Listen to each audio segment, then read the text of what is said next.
When the Sony PlayStation launched in the late summer of 1995, although hotly anticipated, its success was far from a foregone conclusion.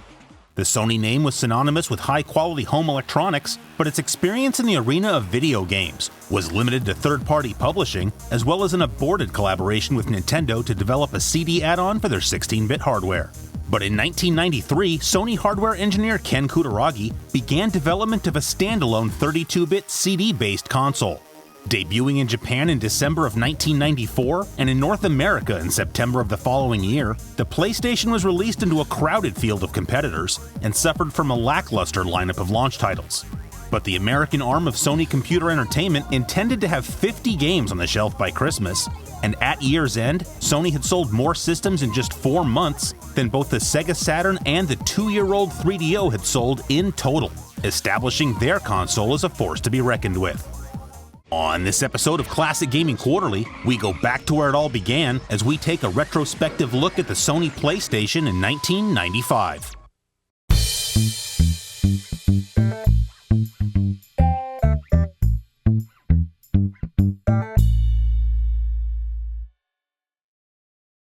In 1995, the home video game market was jam-packed with hardware, including the still dominating Super Nintendo, along with the Sega Genesis and its add-ons, the Sega CD and 32X. A number of next-generation systems were being aggressively marketed, including the Atari Jaguar, which speciously claimed to be a 64-bit console, and the 3DO Interactive Multiplayer, a $700 spec system being produced by multiple manufacturers. Home computer gaming was also moving into a new phase with the summer release of Windows 95. And, finally, Sega had shocked the gaming world when they launched their 32-bit Saturn on May 11th, 4 months early. The Sony PlayStation was released in North America on September 9th for $299, undercutting the rival Saturn by 25%. The 9 launch games included a home port of Namco's Ridge Racer,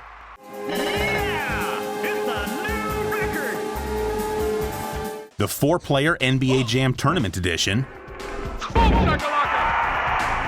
and Battle Arena Toshinden, which was marketed as a Virtua Fighter killer. But the lineup lacked the kind of killer app that would make the PlayStation stand out from the crowd, and the system was largely resting on name recognition laurels along with an aggressive advertising campaign. Through the rest of September and October, a small handful of quality games were added to the system's library, but the month of November saw a number of blockbuster releases, and by the end of 1995, the PlayStation already had the beginnings of many of its most celebrated franchises.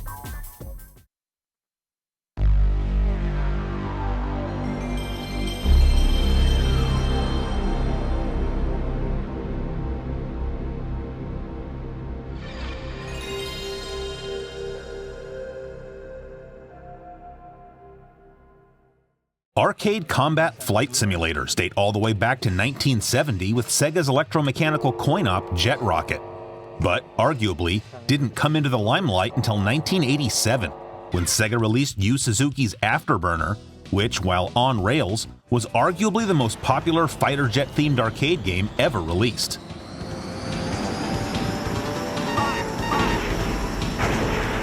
In 1992, Namco released their own coin-op flight simulator, Air Combat. At about the same time that Namco was releasing its sequel, Air Combat 22, into the arcades, they released a home version of Air Combat on the PlayStation.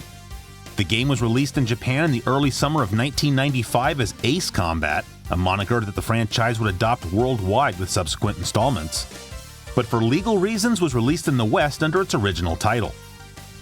Air Combat is often mistakenly included in the PlayStation launch lineup and was expected to be available on launch day, but in fact didn't hit store shelves until the following week.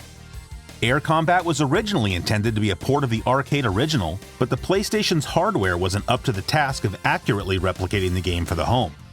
As a result, the game's producer, Kazumi Mizuno, heavily altered the game, creating a plot-driven, mission-based experience far more suitable for the home, as you assume the role of a mercenary fighter pilot, leading a group tasked with eradicating a well-armed terrorist organization. While the game is more realistic than titles like Top Gun or the aforementioned Afterburner, it still is, at its heart, an arcade game. evidenced by the fact that at the outset you're carrying 65 missiles and 10,000 rounds of ammunition. Air Combat defaults to a novice control scheme that doesn't feature separate controls for roll and yaw, but a more sim-like expert mode is available in the options menu and is highly recommended. Predictably, Air Combat starts you off with a basic mission that stands in for a tutorial mode, then slowly ramps up the difficulty and complexity. After each successful mission, you're given bounties based on enemies destroyed, and you use this money to buy new airplanes as well as hire wingmen. Air Combat does feature a 2-player mode, but is not compatible with the PlayStation Link cable. This would be a more glaring omission if the 2-player mode allowed for something like cooperative mission-based gameplay, but is in fact just simple one-on-one dogfighting.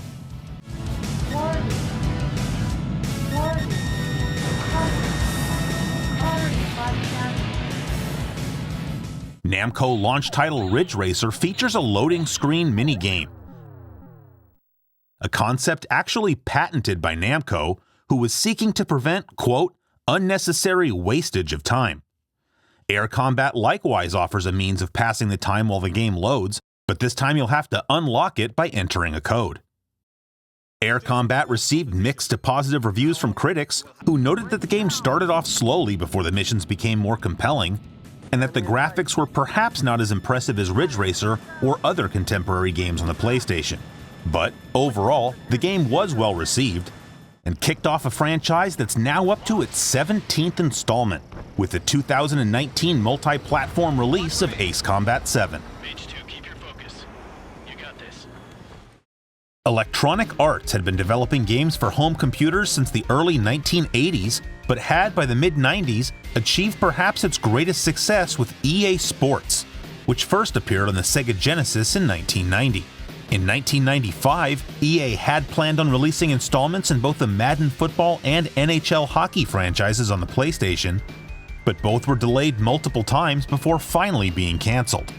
The first EA Sports title released on Sony's hardware would therefore come not from one of North America's 4 major sports, but golf, when PGA Tour 96 hit store shelves in the 4th week of September. As usual, the game is fully licensed, featuring 2 real-world courses and 14 PGA Tour pros. Taking advantage of the PlayStation hardware, PGA Tour 96 uses digitized versions of the real players alongside much more realistic environments, and features sparse broadcast commentary as well as applause from the gallery. This fairly small putt should be straight in.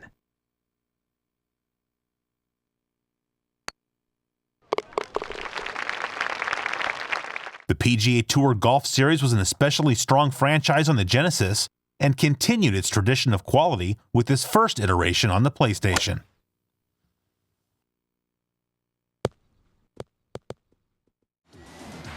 An early source of software for the PlayStation came in the form of reworked 3DO titles from developers like Crystal Dynamics, whose 1994 release Total Eclipse was updated for the PlayStation launch as Total Eclipse Turbo. Crystal Dynamics' next PlayStation release was likewise pulled from its catalog of 3DO games and became the second PlayStation title to include 90s keyword Extreme.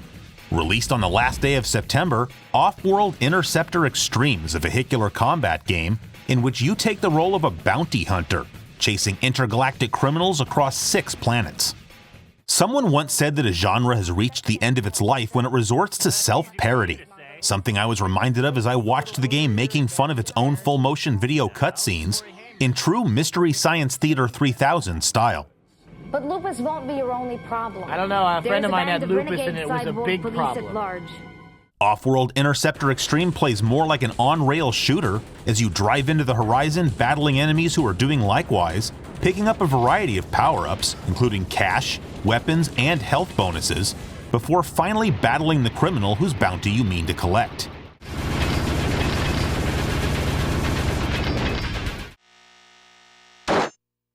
In between stages, you can buy supplies, upgrade your vehicle, or even buy a new one.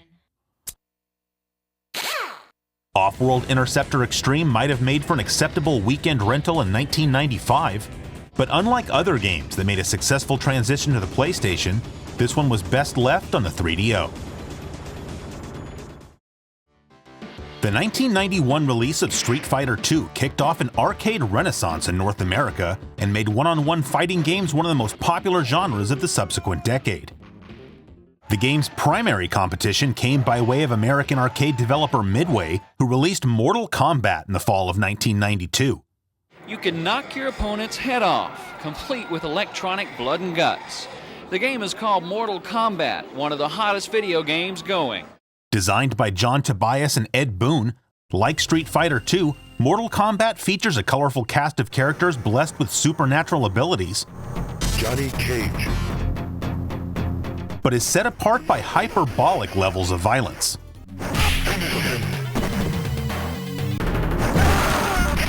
Johnny Cage win. Fatality. Expectedly, home conversions from each franchise played a major role in the console wars of the early 90s. Nintendo's exclusivity agreement with Capcom gave the Super Nintendo a serious sales boost in 1992, while the multi-platform home release of Mortal Kombat occurred on September 13, 1993, otherwise known as Mortal Monday.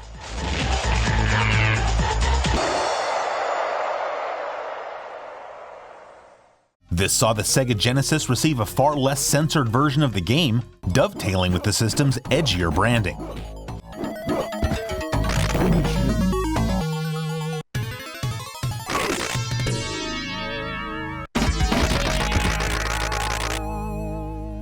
Mortal Kombat 2 followed in 1993 and, likewise, was a critical and commercial smash hit. The next iteration, Mortal Kombat 3, appeared in arcades in the spring of 1995. There had been talk of bringing the series into 3D, but this didn't come to fruition, and what was left was another incremental improvement for the franchise. SCEA Vice President Bernie Stoller, responsible for bringing third-party developers to the PlayStation, signed a $12 million agreement with Midway that would make the 32-bit home conversion of Mortal Kombat 3 exclusive to Sony for the first 6 months.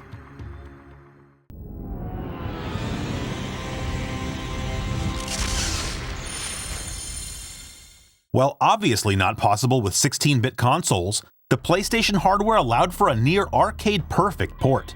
And while it was certainly not a drastic upgrade over the previous two titles, Mortal Kombat 3 did bring new features to the table that made it an exciting evolution for fans of the series. 7 new characters are introduced, including Cyrax, Cabal, and Nightwolf, but notably missing are Johnny Cage, Scorpion, Kitana, and Raiden. New gameplay elements found in Mortal Kombat 3 didn't fundamentally change the formula, but, as was the case with Mortal Kombat 2, served to fine-tune it further. Sub-Zero wins. These include a run button, chain combos, and semi-interactive level designs that allow you to physically knock your opponent from one level to the next. Mortal Kombat 3 offered little in the way of major improvements that would appeal to casual fans of the genre, but the smaller tweaks and additions, along with the fact that for the first time the home version was nearly indistinguishable from the arcade original, made the game an easy buy for die-hard fans of the franchise. 4 other titles were added to the PlayStation's library in the month of October, including Namco's Cyber Sled. Cyber Sled. A home port of their 1993 System 21 arcade game, Cyber Sled is a one-on-one tank battle game that was popular in Japanese arcades, but that received a lukewarm reception from reviewers on the PlayStation.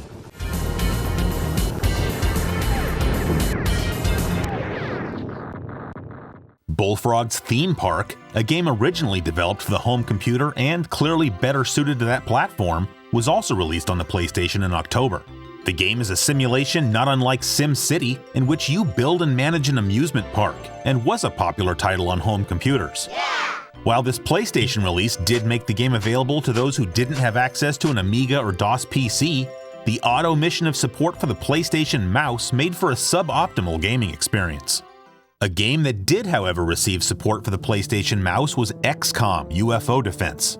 Another console port of a critically acclaimed home computer game, XCOM is a combination real-time strategy and turn-based tactical game that has you secretly defending Earth from alien invaders. You establish and expand bases from which to intercept UFOs, and then engage the aliens in tactical combat in order to steal their technology in the furtherance of your own mission.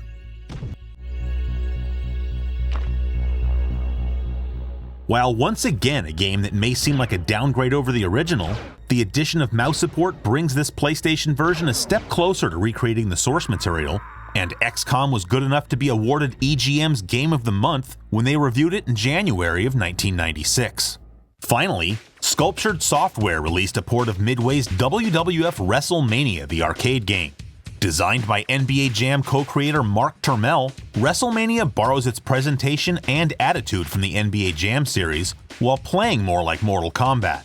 8 then-current WWF stars are available to choose from, And welcome to WrestleMania! and you can compete for either the Intercontinental or WWF Championship. While many wrestling games of the 8 and 16-bit eras felt more like exercises in button mashing, this game requires the technique and finesse normally called for in one-on-one fighting games, as you'll use similar techniques and button combos through a series of fast-paced best-of-3 bouts. In the same way that professional wrestling is a dramatized, exaggerated recreation of Olympic wrestling, WWF WrestleMania the arcade game is an over-the-top caricature of the real thing, and no doubt appealed to the same gamers who picked up NBA Jam Tournament Edition at the PlayStation's launch. At the end of October 1995, the PlayStation had 18 games available at retail, but arguably still lacked the kind of system seller that Sony needed to best the competition. Those would come in the month of November, with the debut of several franchises that would help define the PlayStation brand in the years to come. In 1994, Namco teamed up with Sony to create a low-cost arcade platform based directly on the PlayStation hardware. This resulted in the Namco System 11 board, which would feature games that could easily and accurately be ported to the PlayStation. At the time, 3D fighters were coming into their own as a unique subgenre, led by Sega's Virtua Fighter. Sega. At the PlayStation's launch, Tamsoft's Battle Arena Toshinden was billed as a Virtua Fighter killer to counter the Saturn's Pac-In game. But the real answer to Sega's marquee fighting franchise was a home version of Namco's first System 11 release, Tekken. Released on November 8th, the game may at first seem like just another one-on-one fighter, replete with its cast of oddball characters and bouts taking place in varied locations. But what sets Tekken apart from other fighting games is that the buttons are used to independently control each of the character's limbs, significantly changing the way the game handles.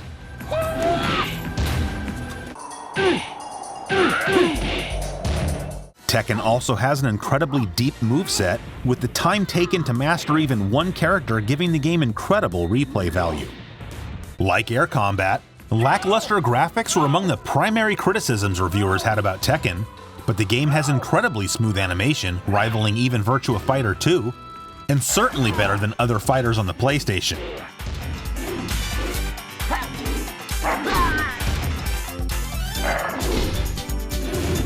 As is the case with both Ridge Racer and Air Combat, Tekken features a loading screen minigame, and completing Galaga without missing a single ship will unlock a new devil outfit for the character Kazuya.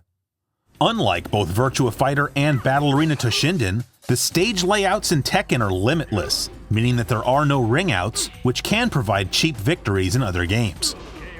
Tekken on the PlayStation was actually an upgrade over the arcade version, as once unlocked, the ability to play as each of the game's 8 bosses doubles the number of playable characters.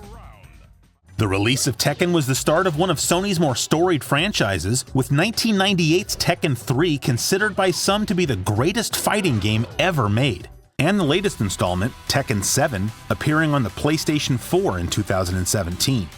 While arguably the best fighter available in the early days of the PlayStation, what good is the ultimate gaming system without the ultimate fighting game, Tekken, for the Sony PlayStation, powered by Namco?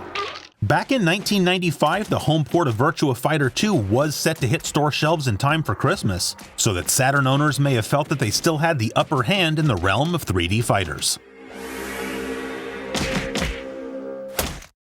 Co-developed by Japanese game studios Exact and Ultra, Jumping Flash was another early November release and could very well be considered the first console-based 3D platforming game. You take control of Robert the Robot Rabbit, who is trying to save his or her home planet from the evil astrophysicist Baron Aloha. An evil scientist who frightens children and is bent on slavery. Robert can jump, double jump, and hang glide jump, and has a primary weapon with unlimited ammo called the Sparkle Beam, but can also pick up limited use weapons, including rockets and cherry bombs. The game is split up into 6 worlds, each featuring 3 stages. The objective in each of the first 2 stages is to find all of the hidden jet pods before making your way to the exit. All right. With the 3rd stage serving as that world's boss battle.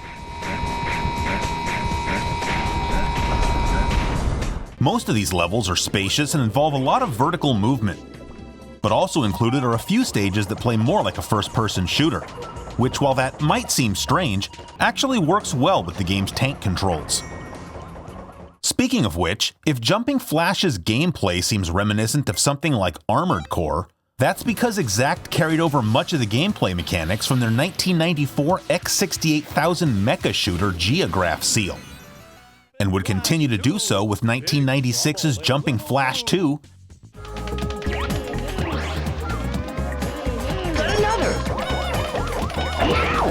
as well as 1997's Ghost in the Shell.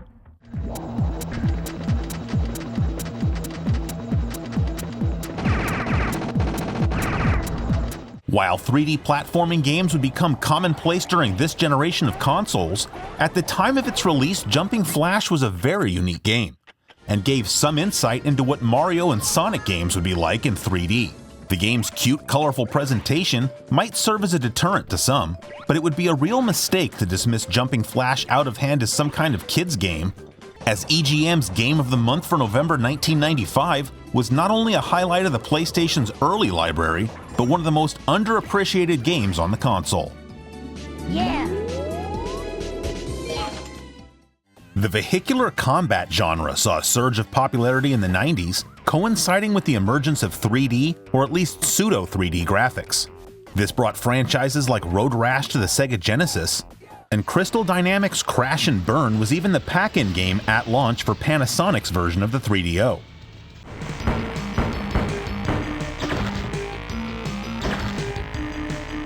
Released on the same day as Jumping Flash, one of the PlayStation's marquee franchises would become the poster child for the genre in the form of Twisted Metal. Developed by Single Track, unlike the aforementioned titles in which the ultimate point of the game is still racing, Twisted Metal plays like a battle royale deathmatch. In each stage, the player can roam freely, with the only goal to be the last man standing. Twisted Metal has 12 vehicles to choose from, including Sweet Tooth, driven by psychotic clown Needles Kane, who would become the de facto mascot of the Twisted Metal franchise. Each vehicle has vastly different attributes, so that even with only 6 stages, the game still has massive replayability. Each character has their own special weapon,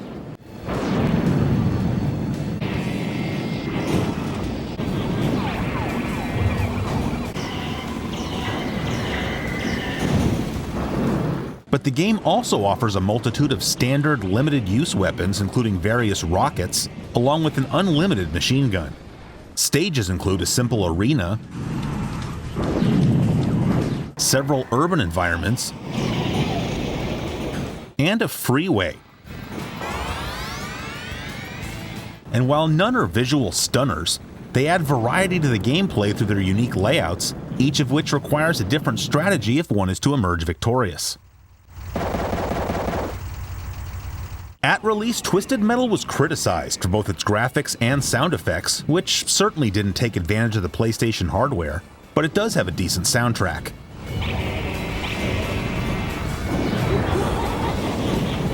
The game is also not easy, as you have 3 lives and no opportunity to pick up more, and no continues. But more important than any of that, the game is just a ton of fun to play, which is why even with lackluster audio visuals, Twisted Metal still received high praise from most magazines. The game does allow for 2-player split-screen play, but one can only imagine what it would have been like to play the game truly multiplayer as an online experience. Or, instead of imagining, you could have played the 2012 release of the same name on the PlayStation 3, which was the 8th and, as of now, final installment in the series. It's good to be back. Singletrack's only other PlayStation offering of 1995 was, conveniently, released on the same day as Twisted Metal. Warhawk is a 3D arcade combat flight sim in which you fly a futuristic Harrier-like craft. Warhawk is the kind of game that people seem likely to say hasn't aged well, but if you can get past the early 3D graphics, the game is still a lot of fun.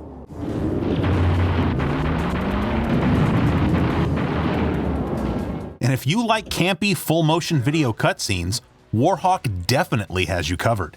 Those are my people down there, so find a way! Intelligence can't find anything on this Creel guy. The game has seemingly been forgotten to the sands of time, but was actually a big deal when it was released, enjoying universally high praise from critics. I will destroy you.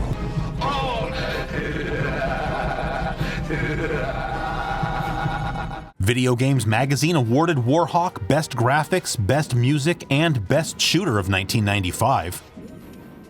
Game Players named it their Best Flight Sim of 1995, and Die Hard Game Fan featured it as the Game of the Month in their December issue. It's easy to see why, as Warhawk is, for such an early PlayStation release, an audio-visual powerhouse. Don't bother getting out. Your ship's rearmed and they're unloading the canister you brought back now. Wait a minute, you're sending us out there again? Got a better idea, Walker? But that of course wouldn't matter were the gameplay not top-notch as well. Warhawk controls better than air combat, offers a larger arsenal of weapons, and has a wider variety of stages. With only 6 levels plus a final boss battle, the game isn't terribly long, although multiple endings do give Warhawk some added replay value. Careful, don't make it too easy for us. Can it, Walker? Let's get that bird off the ground. We got a long day ahead of us.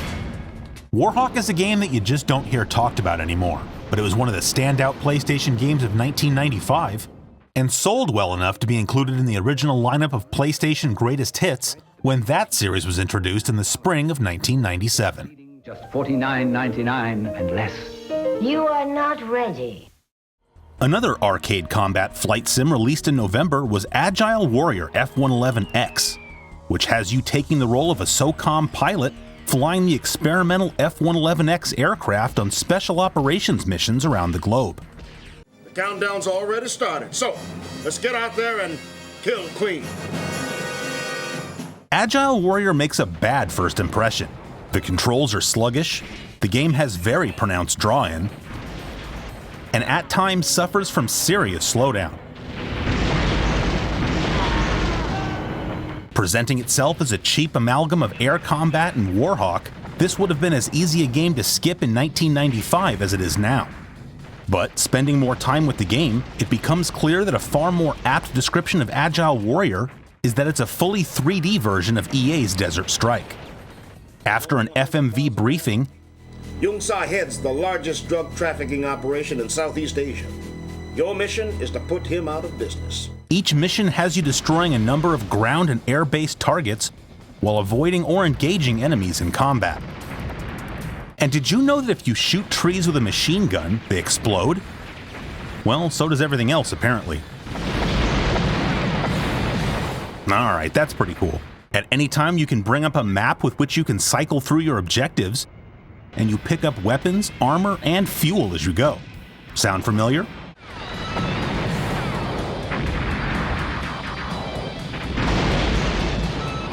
Agile Warrior was the first game developed by Black Ops Entertainment, and while this one mostly flew under the radar and was far from perfect, the following year, Black Ops would use the same game engine to create a far better combat flight sim, Black Dawn.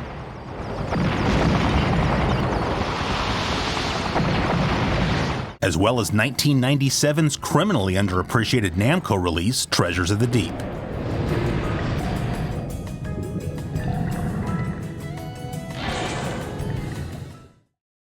Sports games have historically been among the top-selling titles on their respective consoles, and the cancellation of Madden 96 would have been a disaster for sports gamers were it not for Sony Interactive Studios America releasing the first installment in the NFL Game Day series.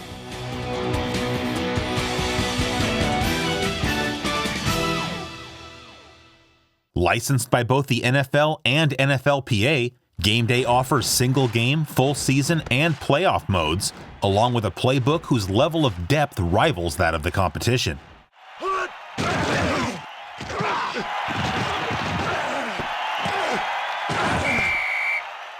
Though the graphics are sprite-based, they're expectedly far more detailed, and the ability to change camera angles was a feature not generally seen up to that point.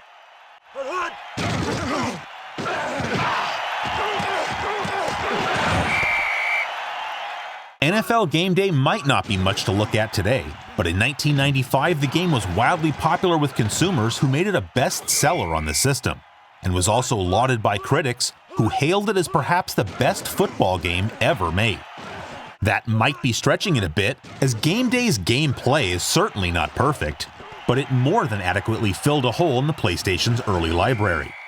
Sony would release a further 9 editions of Game Day, providing the primary competition for the Madden series on the PlayStation and PlayStation 2. Touchdown 49ers! Wow, the defense was exposed on that play, Dick.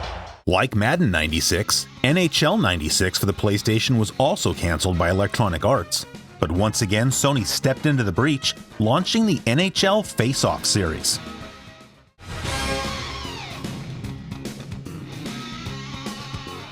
Developed by Sony Computer Entertainment America, the game is fully licensed and allows you to play a complete season, although by this time that was commonplace for sports games.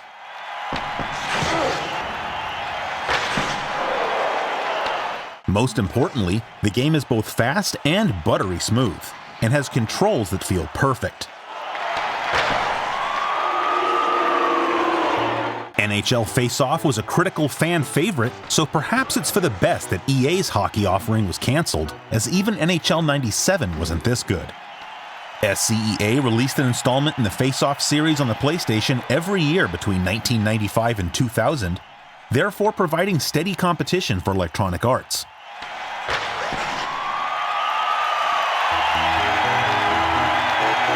The final installment in the franchise, NHL Faceoff 2003, released on the PlayStation 2 in 2002. Patted away. Scored! Shanahan had a lot on that wrist shot and scored. In November, Electronic Arts did, however, manage to get their second EA Sports title onto store shelves.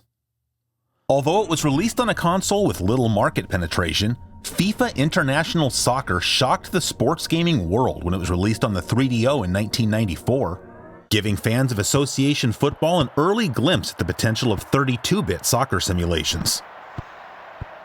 Offering players the choice of 40 international teams, and featuring real sound effects and crowd noise streamed directly from the CD,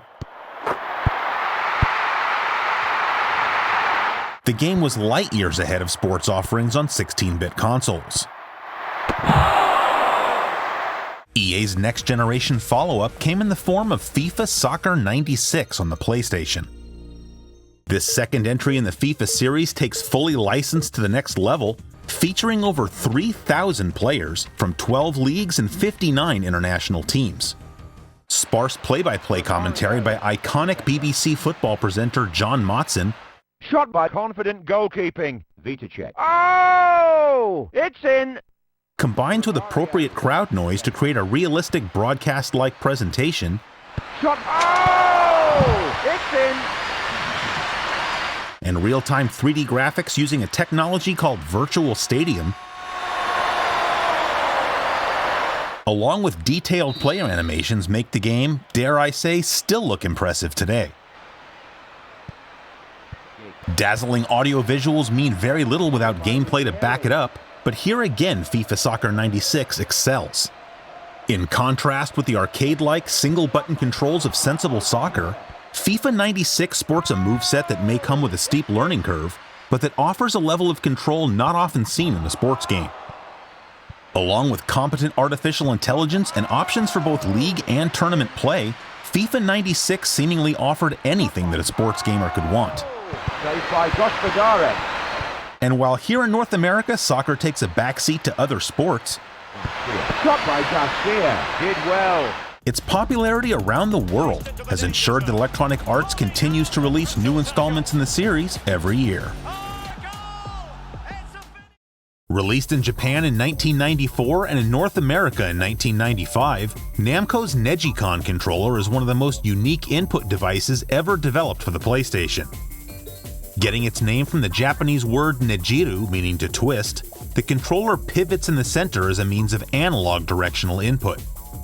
The Negicon is compatible with early Namco releases Ridge Racer, Air Combat, and Cyber Sled, but the franchise with which the controller is perhaps most closely associated came not from Namco, but from UK-based developer Psygnosis.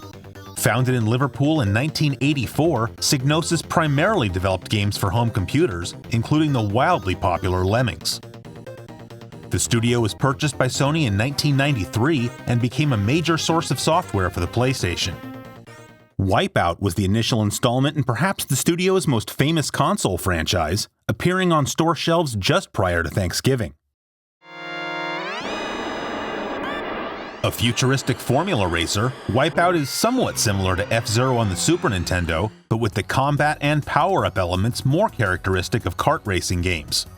Like F-Zero, Wipeout features what are essentially hover cars, but, taking a page out of the Mario Kart playbook, the game also features weapons and bonus items, which are acquired by running over a weapons grid on the track.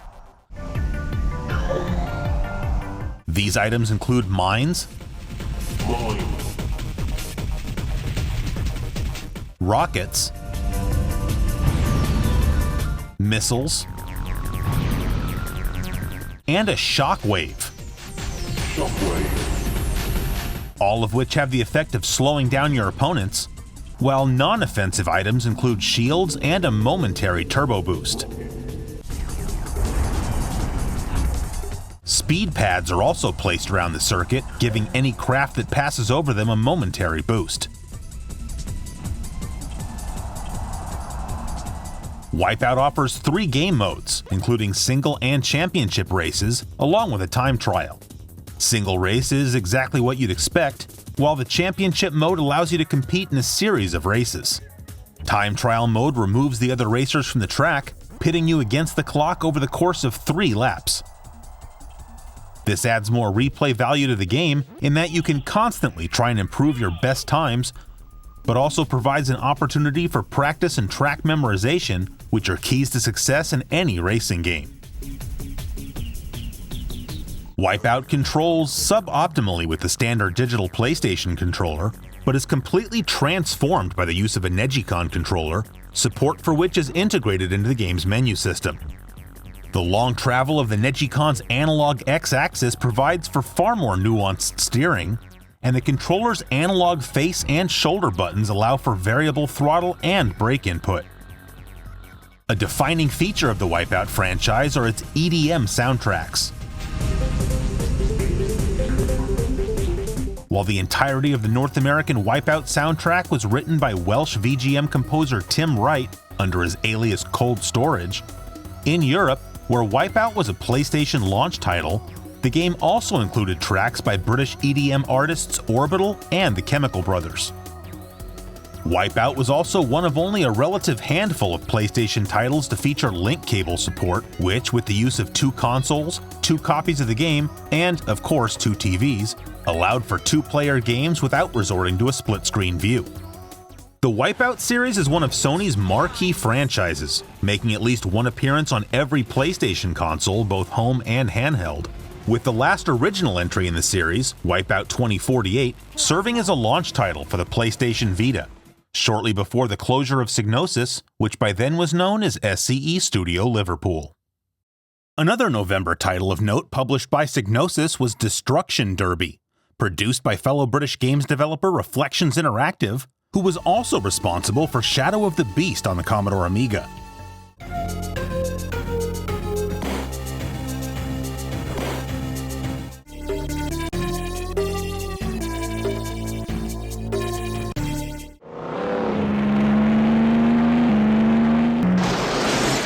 Once again a combat racing game, Destruction Derby has you racing stock cars.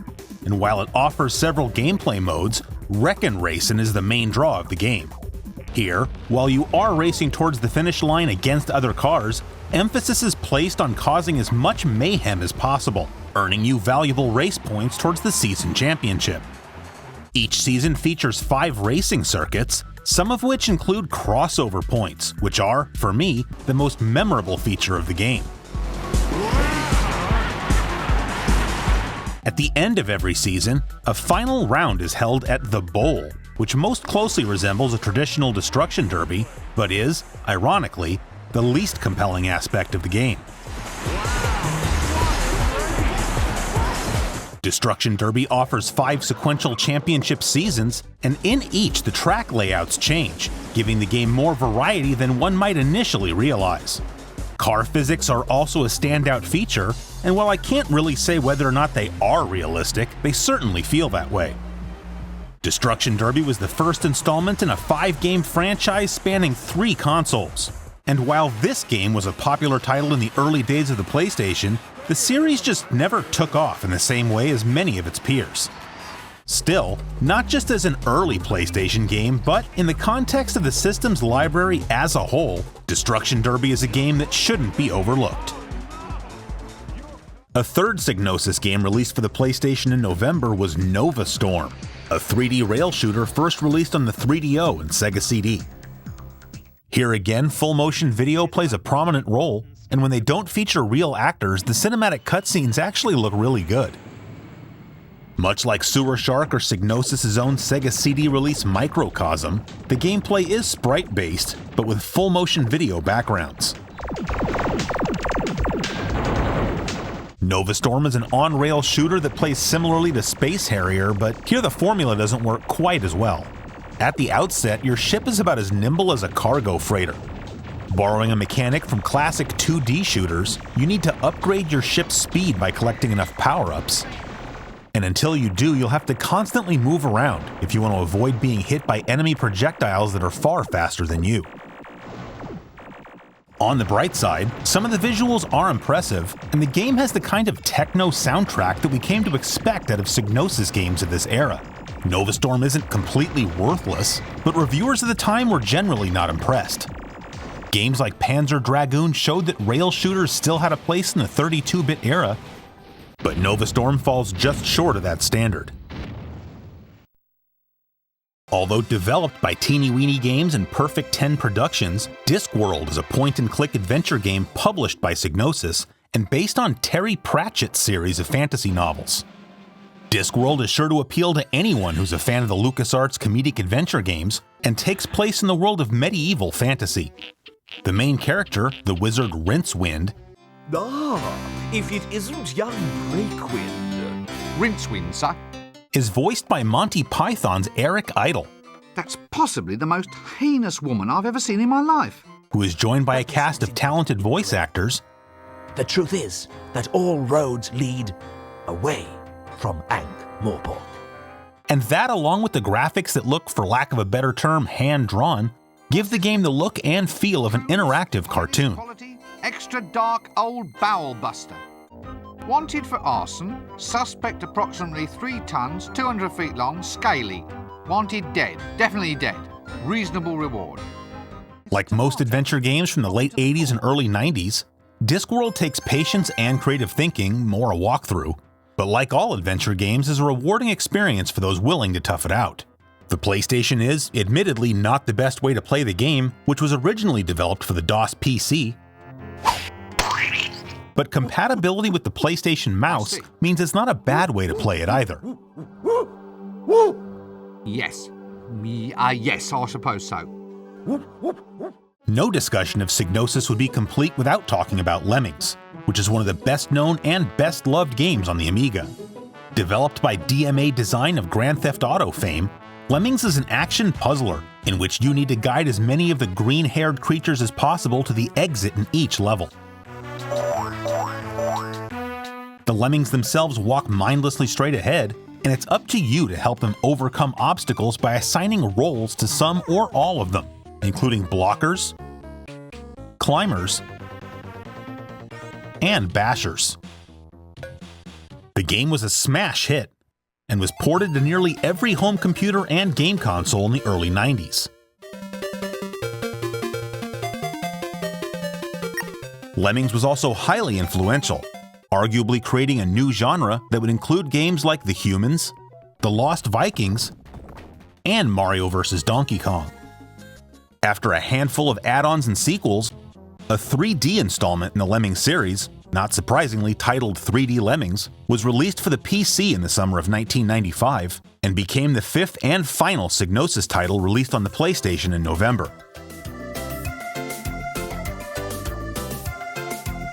The premise of the game remains the same, guiding Lemmings emerging from a starting point through the level to safety, but the addition of the third dimension obviously alters the gameplay and your workload.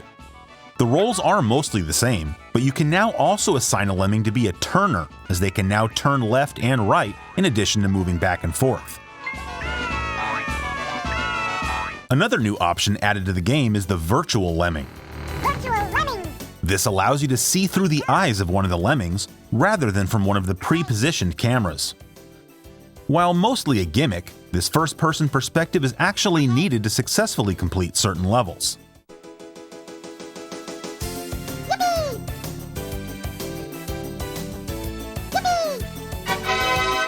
3D Lemmings definitely maintains the charm and feel of the series, but it isn't without its faults. While the simple point-and-click interface of the previous games never got in the way of actually playing the game, the additional controls needed to both manipulate the various cameras and assign roles to the lemmings makes 3D Lemmings feel cumbersome. And while you might know exactly what you need to do to get through the level, actually pulling it off can be another thing entirely. Critical reception for 3D Lemmings was mostly positive though, with reviewers at the time finding the game to be a worthy follow-up to its two-dimensional predecessors. In 1993, Panther Software, which for the first several years of its life developed games exclusively for Japanese home computers, released Hamlet, a first-person action-adventure that takes place on a moon base that's become deserted under mysterious circumstances. 2 years later, localized for English-speaking markets by Atlas, Panther's first release on a home console was a completely revamped version of Hamlet, released on the PlayStation as Space Griffin VF9. Space Griffin describes itself as a gripping RPG action drama. The game is very much plot and dialogue driven, and as a result is more likely to appeal to the RPG and adventure game crowd than to someone looking for a more traditional first-person shooter. The gameplay is constantly interrupted by dialogue events, so if you can't get into the story, you probably aren't going to enjoy Space Griffin. What's up, kid? Are you in trouble? Trouble, boss. A monster! As I was confronting the monster, the sensor closed the partitions. You and your team are sent to investigate the situation on the moon base, The security system might be malfunctioning. where from a first-person perspective, you'll pilot giant mechs, or Griffin VFs, which, much like the variable fighters in Macross, can situationally shapeshift into 3 forms: for combat, assault, and cruise. As you might expect, cruise works great for cruising around. Combat gives you the most firepower.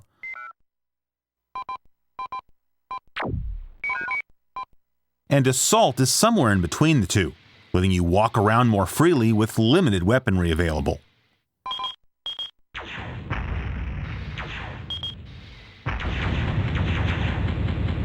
The majority of your time is spent exploring and picking up items that'll help you on your way, while fighting any enemies that you might come across.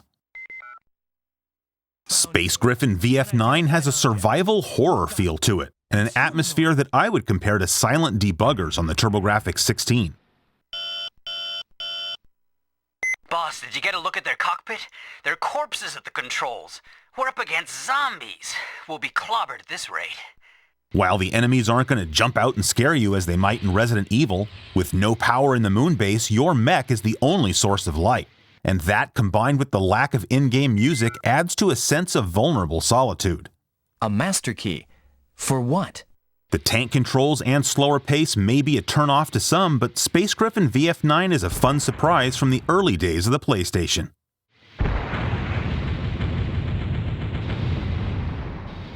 When Sega's Zaxxon landed in the arcades in the spring of 1982, it was like nothing seen before. Other arcade games at the time either lacked scrolling completely or scrolled in the plane of the screen. But taking its name from the axonometric projection that it would popularize, Zaxxon was the first video game with an isometric view to see worldwide release.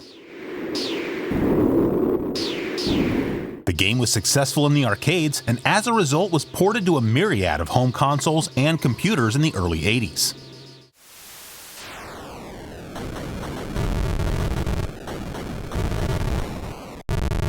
Ten years later, the ICOM-developed isometric shooter Viewpoint was released on SNK's Neo Geo platform. The gameplay is clearly modeled after Zaxxon, though with an atmosphere that draws inspiration from shooters like R-Type and Darius.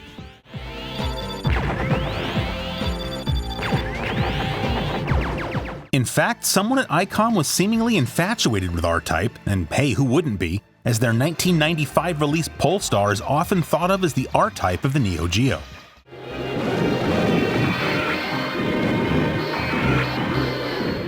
Viewpoint is a tough game on a platform not really known for its shooters, but a thoroughly enjoyable experience awaits those willing to tough it out.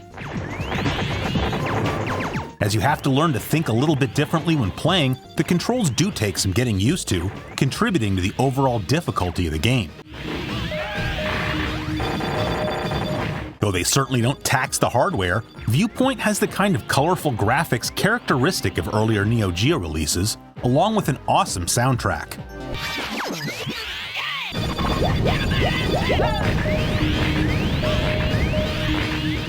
The game received glowing reviews in contemporaneous magazines, and in 1994 a stripped-down conversion was published on the Genesis, and although some critics were less enthused with this home release, it's still a very capable and fun version of Viewpoint. In 1995, a PlayStation port was developed by Visual Concepts prior to their 2K Sports fame and was published by Electronic Arts.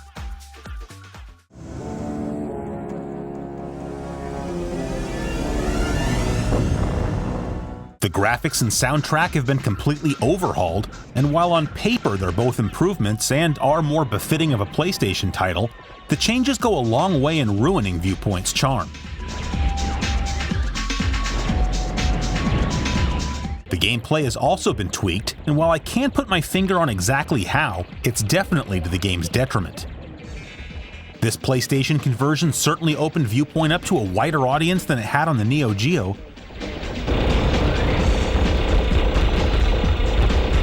but at the cost of turning it into something far less appealing. Short-lived development house Hookstone Productions released Zoop, an action puzzle game that also appeared on the Genesis, Super Nintendo, Sega Saturn, Atari Jaguar, Game Boy, and Game Gear. The game was heavily promoted with an aggressive print and television ad campaign, anointing Zoop as, quote, America's largest killer of time. Zoop, America's largest killer of time. The gameplay is certainly captivating and has you defending your center square by shooting shapes of the same color to either destroy them or swap them out, as well as collecting and deploying special power-ups. The game would have felt right at home in arcades of the 1980s, but may have missed the tail end of the Tetris-driven puzzle game craze. Zoop is definitely not something that most gamers early adopt a next-generation console for, but its simple yet fast-paced approach to the genre would have made it an excellent weekend rental. Criticom was the debut release from Kronos Entertainment, who would gain wider notoriety with the Fear Effect series. Perhaps a cash grab by publisher Vic Tokai, attempting to take advantage of the popularity of 3D fighting games, Criticom was developed in less than 6 months, and was released into a crowded genre of aforementioned titles. Reviews were critical of Criticom, as a game with style but not much substance, as its flashy visuals simply weren't enough to overcome its mediocre gameplay. Perhaps GamePro said it best when it named the Saturn release of Criticom the worst fighting game of the year.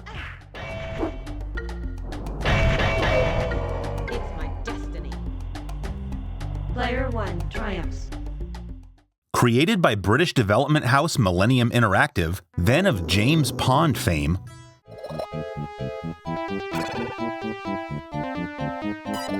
Defcon V is a first-person science fiction action-adventure game set in space in the year 2204, so that's coming up pretty soon.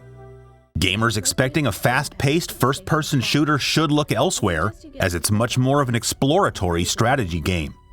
You're a computer engineer who's arrived at the creatively named space station MRP-6F in order to install and test new defense software for the facility, but end up having to defend the base from waves of alien attackers. Both interior and exterior defenses are set up using the computer's virtual operating system, or VOS, which has to be done while also remotely manning anti-spacecraft turrets to shoot attacking craft. Alert. Base condition red. Avoiding face-to-face encounters with enemies inside the base. Caution. The atmosphere in this area contains dangerous levels of pollutants. And all that while trying to gather the needed items to advance the story and ultimately escape from the station. The game has been likened to System Shock, a comparison that is both understandable and deeply unfair. The two games do have somewhat similar gameplay, but System Shock is considered by many to be among the greatest video games of all time. Defcon V has an interesting premise and can be enjoyed by those with the requisite patience, but is hampered by inadequate guidance, both from the instruction manual and from within the game itself, as well as controls that are clunky at best. Millennium Interactive would go on to become Sony Computer Entertainment Studio Cambridge, and is best remembered for creating the Medieval series of games on the PlayStation and PlayStation 2.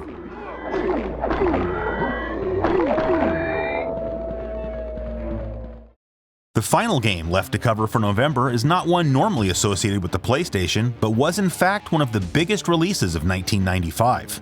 Hitting store shelves on November 16th, Williams Entertainment converted both the Ultimate Doom and Doom 2 as a single release for the PlayStation. There's really nothing else to say about Doom that hasn't been said already. As far as its lasting impact on the gaming landscape, as mismatched as the comparison might seem, it's right up there with Super Mario Bros. Or Tetris. But the fact that a package like this came out on a home console not that long after Doom 2 was released on the PC is itself noteworthy.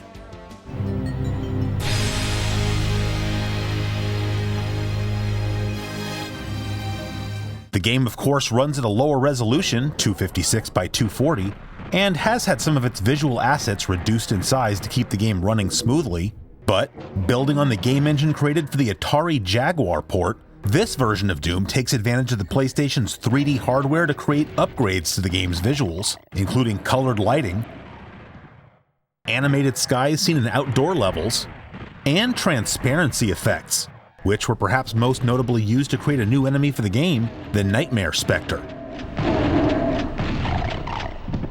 The game features a total of 59 levels, mostly taken from the Ultimate Doom and Doom 2, and while some levels from those games have been omitted, this release does preserve the 2 new levels for the Jaguar release, while adding 6 new levels specifically created for the PlayStation. The soundtracks composed by Bobby Prince have been replaced by a much quieter, creepier, more ambient-sounding score.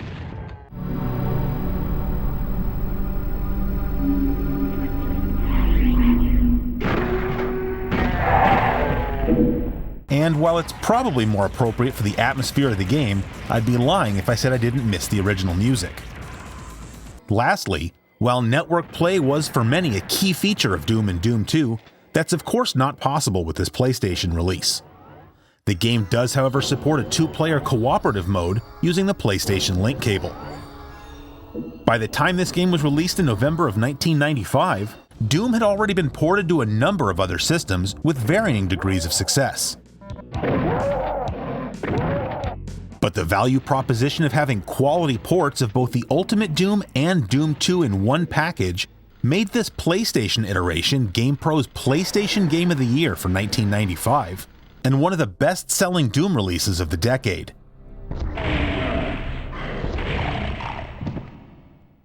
December saw the release of another highly regarded PC game being made available to console gamers, But Panzer General is unfortunately also another example of a game that should be compatible with the PlayStation mouse, but isn't. Panzer General is a hex grid-based strategy war game, not unlike Military Madness or Daisen Ryaku, and takes place on World War II's Eastern Front, where you can control either the Axis or Allied army. Developed and published by Strategic Simulations Incorporated, although perhaps better known for their advanced Dungeons & Dragons Gold Box games, this was actually SSI's best-selling game of all time. Panzer General was released on home PCs in 1994 and the 3DO in July of 1995, just 2 months before the PlayStation launch. So while it's not really an example of another 3DO IP defecting to Sony hardware, 2 other December titles are. The first, Shockwave Assault, was released on the 3DO in the summer of 1994 as Shockwave Invasion Earth 2019, with an expansion pack, Operation Jumpgate, available in the spring of 1995. A first-person, free-roaming spaceship shooter, Shockwave has you defending Earth by fighting off hordes of alien invaders. Full-motion video figures extensively in the game, but it's actually well done and does an effective job of setting up the story. NORAD and Edwards aren't responding. Nothing yet from SAC. They must be jamming us somehow. And although it's mildly annoying that it covers up your radar, the footage that pops up on the screen inside your ship is a neat touch in that you don't normally see FMV integrated with gameplay this way.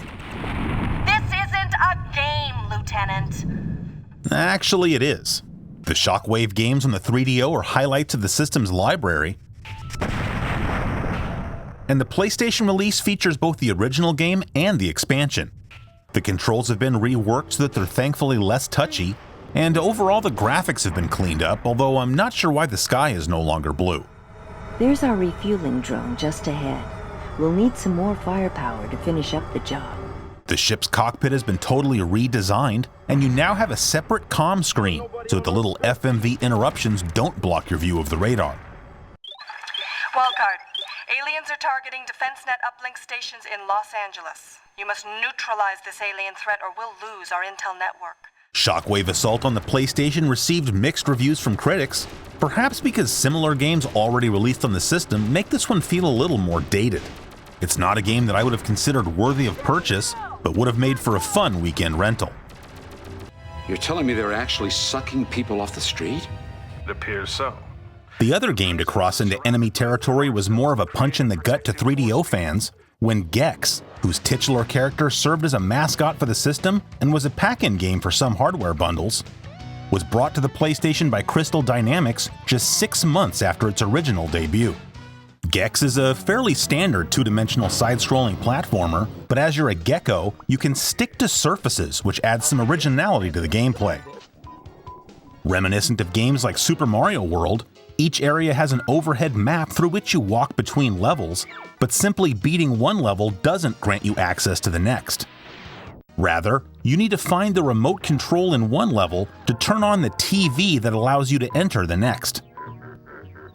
The entire game is in fact based around the fact that Gex is obsessed with movies and television. Each world is based on a genre like horror, cartoons, and the Gilligan's Island or Treasure Island vibe of the tropical world, and are rife with pop culture references. The cemetery world features enemies like killer tomatoes and masked chainsaw murderers. The Toon world has carrots and falling anvils. And the Kung Fu world has sumo wrestlers and the not coincidentally named Ray Dan, who obviously looks like Mortal Kombat's Raiden, as both characters are modeled after Big Trouble in Little China character Lightning. Power-ups, which are picked up with Gex's tongue, include speed boosts, invincibility, fire and ice balls, health restoration and health max increases, and extra lives. Gex is in fact not an easy game, and one should be prepared for their fair share of cheap deaths, but the game is so generous with health restorations and extra lives that it really doesn't matter. The game features expansive levels with multiple checkpoints, represented by this Polaroid-style camera. Jeez. and hidden areas encourage exploration. Gex was originally intended to be larger than the 5 worlds that make up the final product, but some of the game's unused assets were used to create a hidden level, Planet X. This would be great for my collection. Gex is voiced by actor, comedian, and Simpsons writer Dana Gould, and although Gex's witty one-liners of course get stale after the 3rd or 4th recitation, one for me and one for me, the character's speech is still a fun touch. Photon torpedoes away, Captain. The game uses a password-based save system, which wouldn't be noteworthy were it not for the fact that the 3DO original allowed you to save your game to the console's internal memory.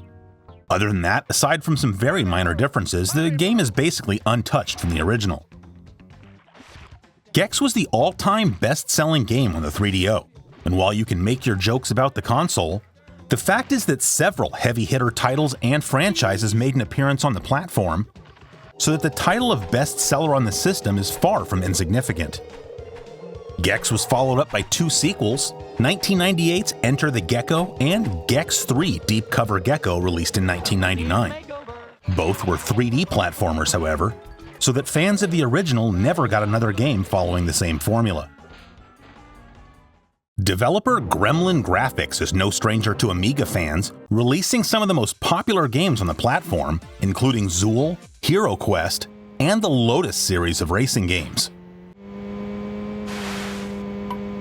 Renamed Gremlin Interactive, in December of 1995 they released Loaded on the PlayStation.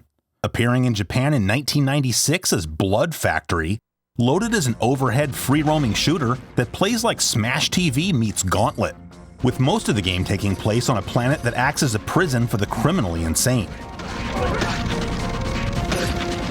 The game features characters designed by artists at DC Comics who released a 10-page comic book as a promotional tie-in for the game.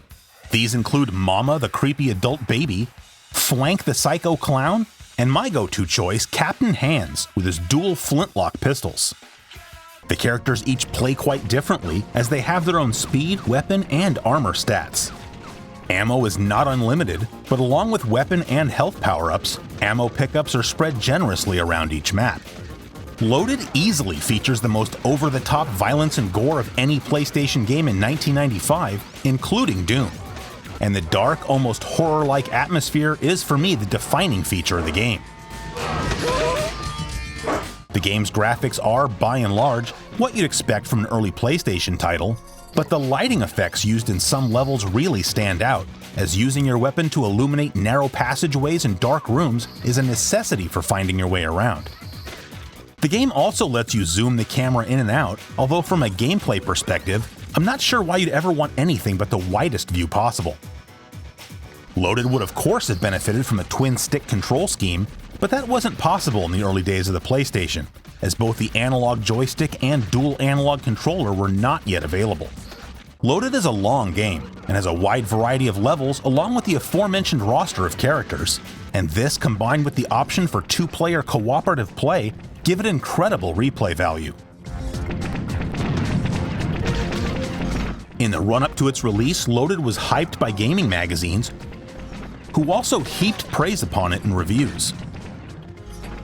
In 1996, a sequel, Reloaded, was released using the same game engine, but by then the concept had lost its luster, and the game was unable to capture the magic of the original. But while like many other early PlayStation games, Loaded is almost never talked about today, in 1995 it would have been a worthwhile purchase and is absolutely still worth checking out today. Published by Acclaim, Taito's Jupiter Strike is a 3D rail shooter that seems heavily inspired by Sega's 1988 arcade release Galaxy Force in all the wrong ways. While the game's graphics look nice, the music and gameplay are both totally uninspired to the point of being boring. So that even as a weekend rental, Jupiter Strike would likely be little more than a disappointment.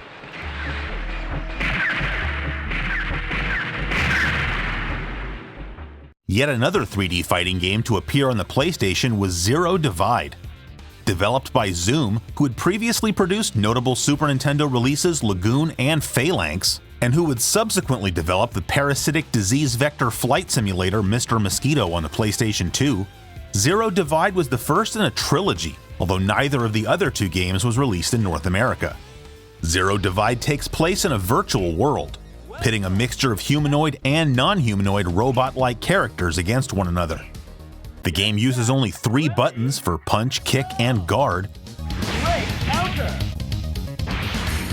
and is heavily reliant on combo moves which can be tricky to pull off. But like all fighting games, are extremely satisfying when you do. Like many 3D fighters, the game takes place on a platform, but you can hang on to the edge of the ring and climb back up if you fall off. As a nod to their X68000 and Super Nintendo shooter, unlocked by entering a simple cheat code, Zero Divide contains a hidden mini-game, Tiny Phalanx, that may be a portion of a never-released sequel. The game is only 3 levels long, but is a solid little shooter with a bangin' soundtrack.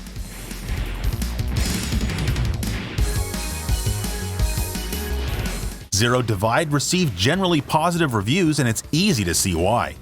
The game has detailed, colorful graphics that show off the PlayStation's muscle, along with a ridiculously good soundtrack.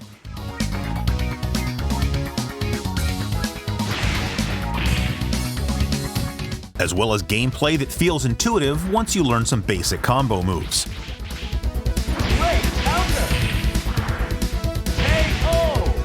You can select between different camera angles in the game's option menu, and can save full round replays to your memory card for later viewing.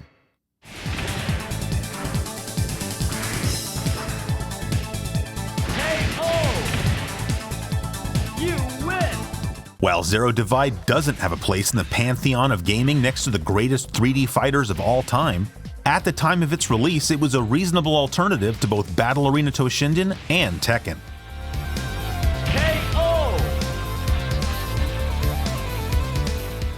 A far better known fighting game, Atari's Primal Rage was released on seemingly every gaming console, both home and handheld, in the mid-90s. The game is at least as bloody as Mortal Kombat, but pits dinosaurs and other monsters against each other rather than humanoids.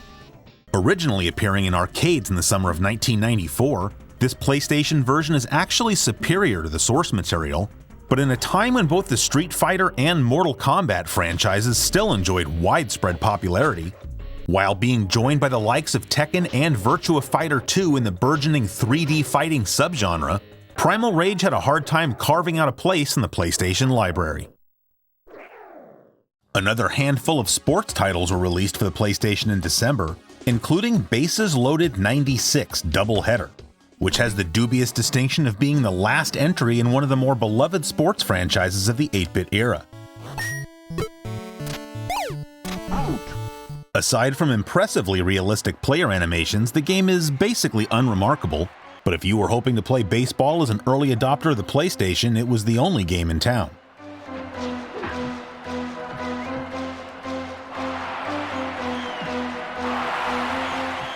Konami released a pair of sports games, starting with NBA In the Zone.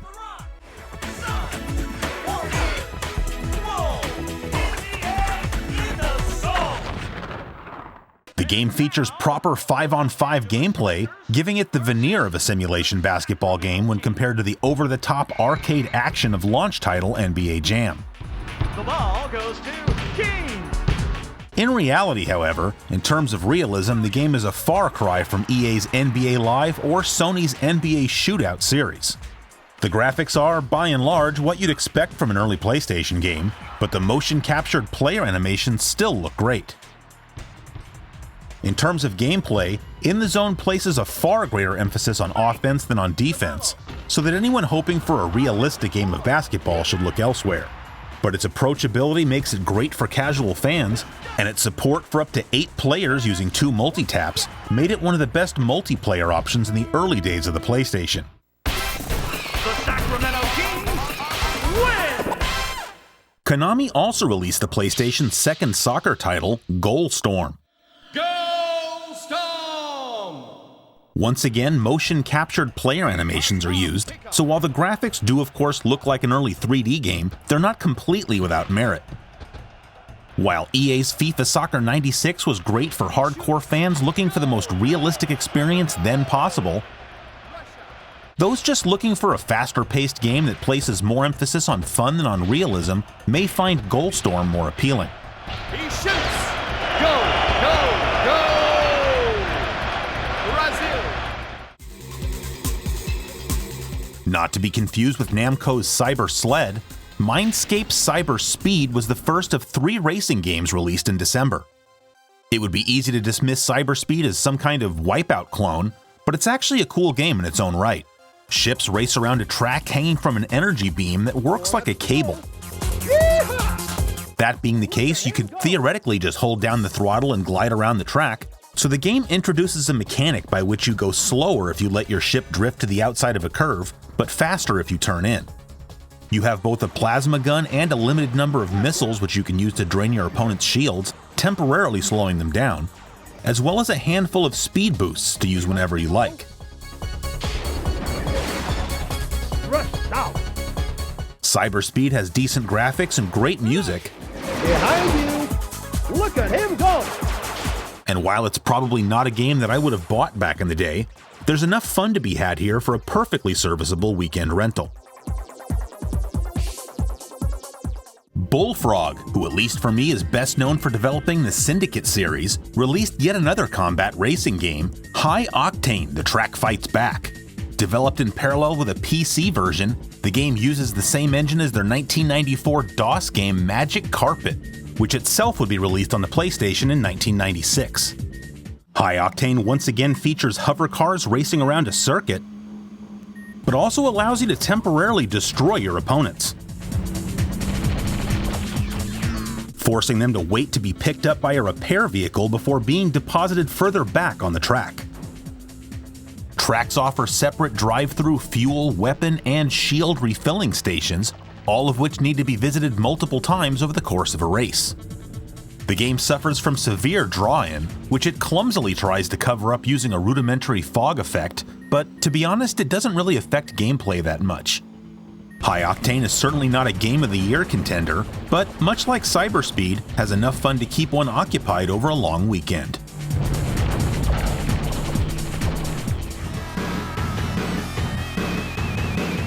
When the original Road Rash came out on the Sega Genesis in the fall of 1991, while it was certainly not the first vehicular combat game ever released, it was transformative to the genre and is one of the best-loved Electronic Arts titles on the console. A year later, EA released Road Rash 2, adding a split-screen 2-player mode and generally improving on the original game.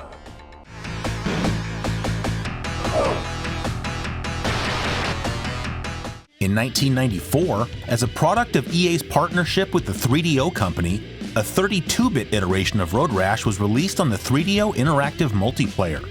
Taking advantage of the CD format as so many developers were, the game is replete with full-motion video cutscenes, but also features a terrific 90s hard rock soundtrack spearheaded by Soundgarden, who were big fans of the Road Rash franchise.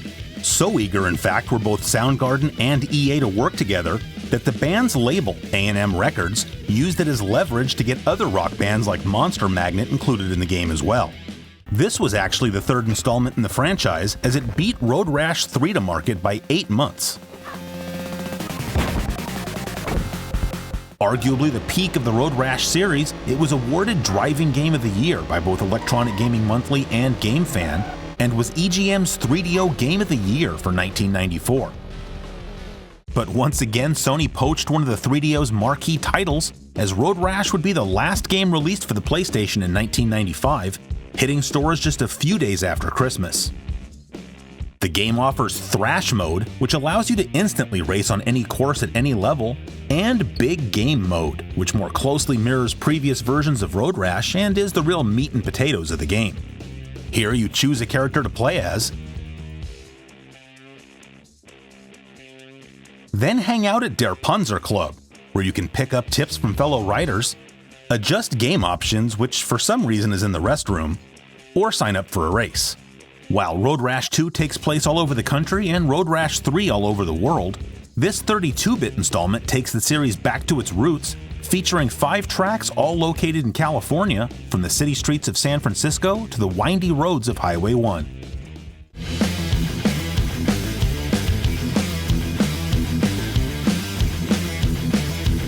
Probably the only real turn-off of the 16-bit Road Rash games, for me, was the necessarily poor frame rate, but that is expectedly no longer an issue here.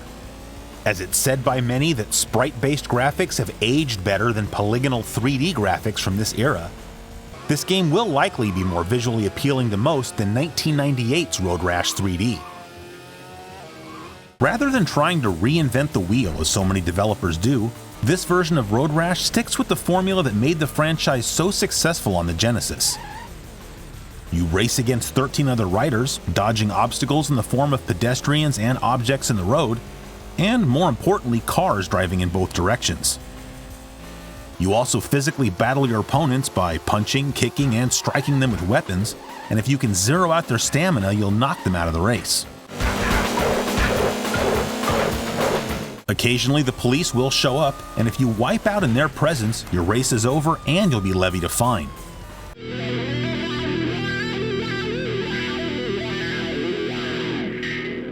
You can try to ditch the cops, or you can go after them, as zeroing out their stamina is both a fun and effective way to be rid of them. Road Rash definitely has rubber band AI, but it actually helps you more than it hurts, as you can get back into the thick of things quickly after a crash that would otherwise leave you too far back to catch up. Finishing well in races earns you money, which you can then take to Ollie's Scooterama to upgrade to better bikes.